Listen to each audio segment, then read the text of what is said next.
Me dic Rosa Freixas, sóc una cuinera de Sils i ara us vaig explicar una recepta de costelló amb castanyes.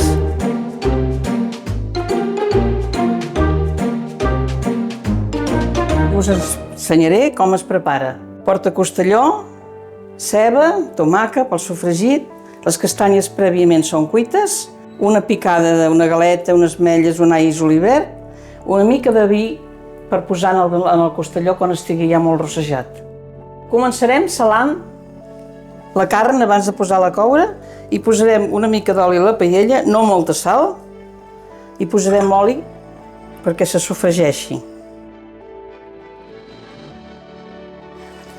I mentre es cou això, anirem preparant la ceba pel sofregit. Un sofregit ben bo, ben ros i ben fet és un plat assegurat. Un sofregit fet molt de pressa i malament és un plat que no arriba bé. És la base d'un bon guisat. La carn, quan es vol fer un guisat, quan es barreja amb el sofregit té que ser cuita, perquè dintre del sofregit ja no es cou més. Vull dir, si aquella carn tu no te la pots menjar, no queda bé. Ha de ser prou cuita, lo suficientment cuita, perquè la puguis barrejar amb l'adob, amb el sofregit, amb el que vulguis posar. Tant que sigui guisat amb una cosa com amb una altra. Ha de ser ben cuita, ben sofregideta. I és molt important tallar la ceba ben menudeta, ben petitona, que no quedi grossa. Però si queda grossa, el color no l'agafa mai bé. El color rosat que ha de tenir un sofregit. Un bon sofregit, la majoria de plats catalans el porten. Principalment a pagès, que sempre hi havia alls i cebes, era el que tenies a mà. En puestos més sofisticats potser no, però a pagès sí. Jo vaig néixer a pagès, en una casa petita de pagès molt antiga.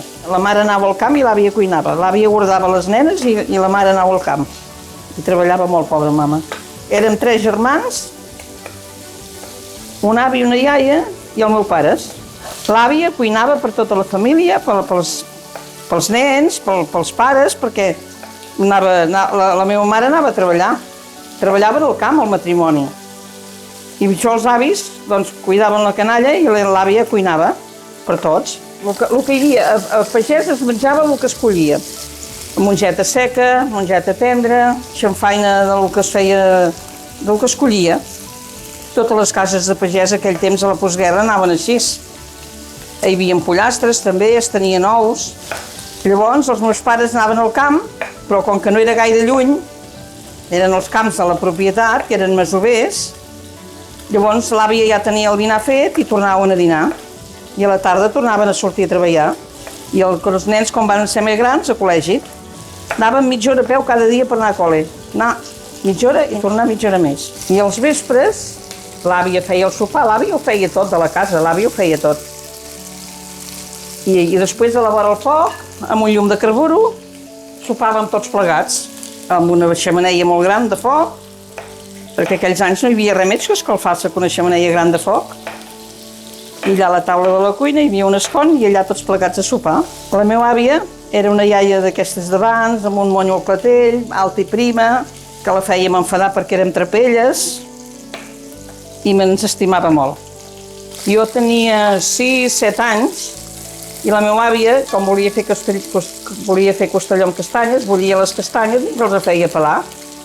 I així l'ajudàvem una mica, perquè costa molt si són bullides, I ara he posat en el costelló, que ja és molt cuit, una miqueta de vi ranci, perquè tingui aroma i sabor a la costella. Ara el costelló ja està, vaig a treure el costelló, posaré una mica d'oli i vaig a començar el sofregit. I ara vaig a posar la ceba a la cassola que es comenci a fer. Ben feta i ben rossa i ben elaborada. El sofregit el podem fer amb una paella a part, però és que és una llàstima no aprofitar aquest gust tan bo que té aquesta cassola. Que les restes de la carn en faran bon sofregit. Si no queda suc, doncs es pot fer amb un oli a part, però és una llàstima no aprofitar-ho, que ho deixa molt bo. I ara tallarem el tomàquet ben petit i traurem la pell i d'allò i quan l'arròs, la ceba s'hagi fet una miqueta més, li afegirem. Jo li trec la pell perquè queda llargaruda, es troba sempre quan es menja després. I la grana també la trec. Només agafem la polpa i el més bo de la tomaca. La tallarem a quadrets, però la tomaca se desfà de seguida. A la que sent l'escalfor ja es desmunta, ja s'afegeix, se barreja de seguida amb l'altre, amb tot. A la cuina Sils, els tòrmics no es poden fer servir, perquè abans no hi havia tòrmics, no? I agafem el xino, es cola pel xino i es posa ben picat i ja està, la tomata queda ben desfeta i no es troba res. Tot, si és ben cuit i ben fet no se troba res. I la picada feta manual i res de tòrmics. El temps del sofregit depèn de la quantitat de sofregit que vulguem fer. Si fem només una ceba, en farem molta més avia, però si volem 4 cebes, hi estarem molt més rato. És molt important que sigui molt rossa i molt dorada, perquè si posem la tomata quan la ceba és molt blanca, no aconseguim el sabor final.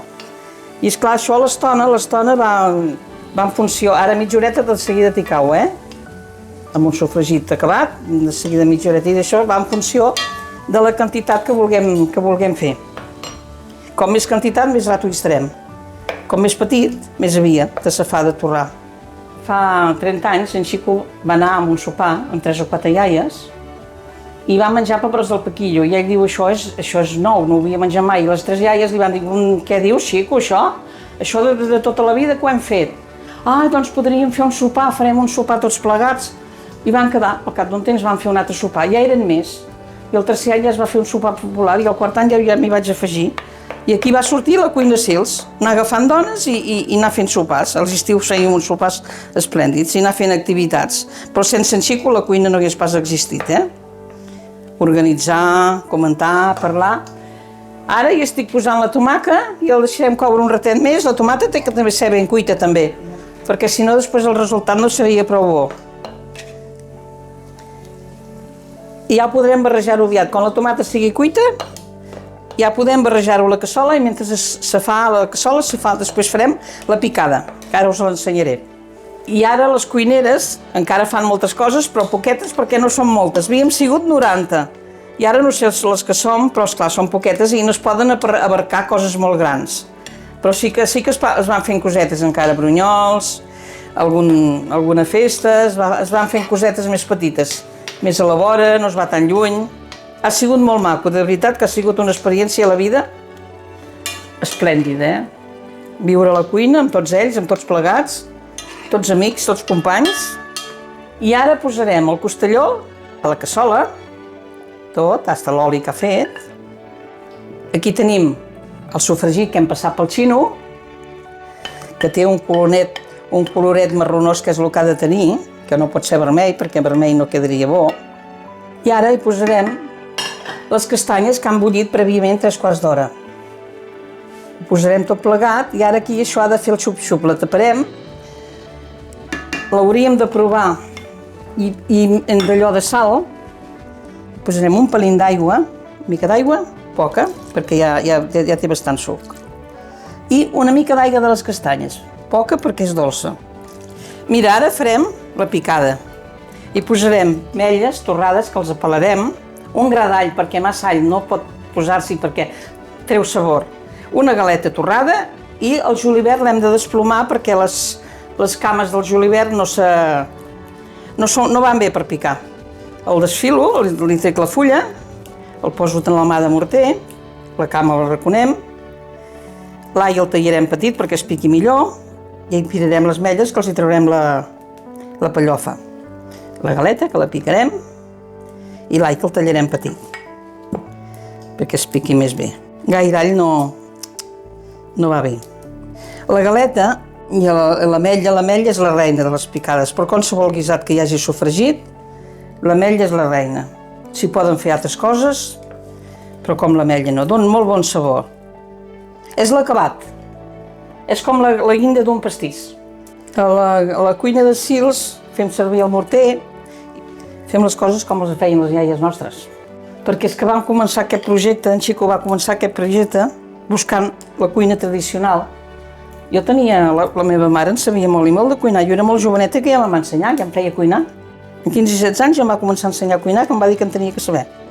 I em havia sapigut molt. I això de la ceba ben picada i ben d'allò és de la meva mare. De que havia de ser ben petita, perquè si la feies grossa després no quedava tot rossa que havia de ser. Ara taparem la cassola perquè faci el xup-xup més ben fet.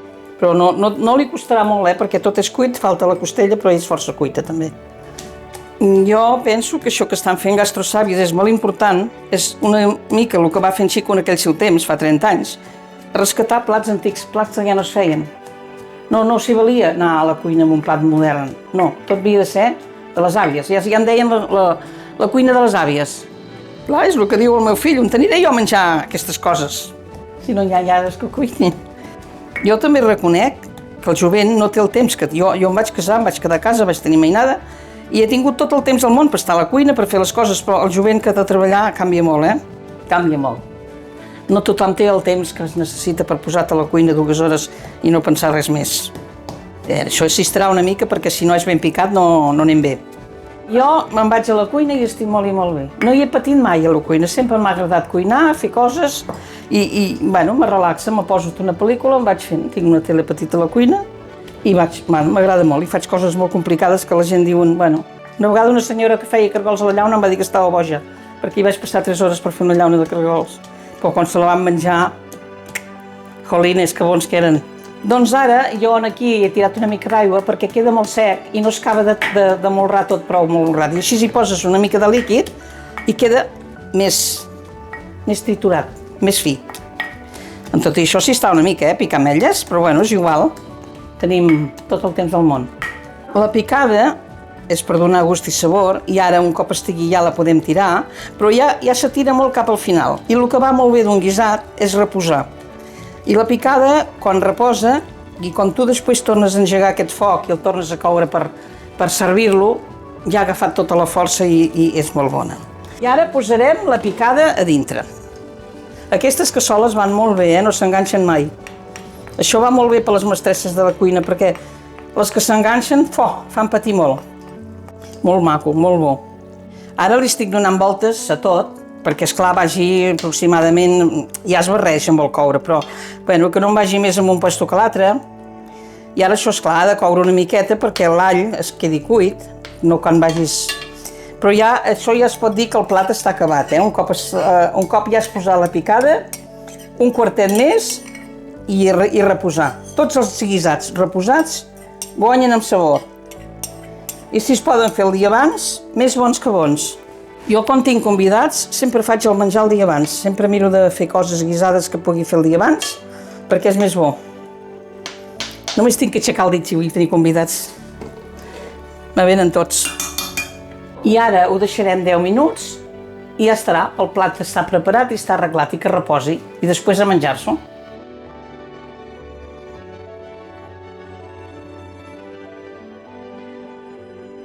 Mira, ara posarem, diguéssim, si fóssim uns comensals aquí, 2 talls de carn i unes quantes castanyes per cada un. I salseta per xocar-hi pa, una mica de suc, que és molt espès i molt bo. La picada també fa que s'espesseeixi i com més espès és el suc, més bo és. I ara provarem la castanya amb una mica de salseta a veure si ha quedat al punt per vosaltres. Bo, molt bo. Les castanyes són molt toues.